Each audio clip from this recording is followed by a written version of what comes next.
Welcome to the Learning Pines YouTube. We hope this video helps. You'll start by verifying hardware and software. Plug the G920 into your PC and power it up. Make sure the wheel shows as connected in Logitech G920 or Windows game controllers. Once done, close any racing titles so they don't override settings. Launch G920 or the controller settings panel now.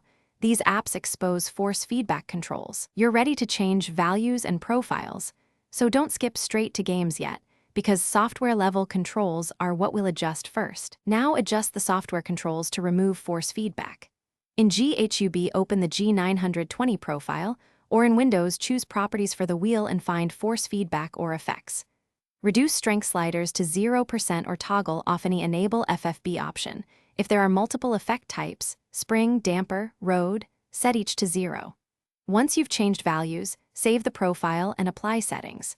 If the app offers cross-application profiles, make sure the profile is active for the game you use.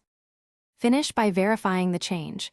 Power cycle the wheel, relaunch the game, and confirm no force feedback occurs. Make sure in-game FFB options are also set to 0 because many titles override software profiles. If you still feel force, disconnect USB, restart PC, and check for conflicting apps that control input. As a last resort, reset G920 to defaults or reinstall Logitech drivers. This clears corrupted profiles. If problems persist, test the wheel on another system to isolate hardware versus software issues. Thanks for watching. Consider subscribing if we helped you.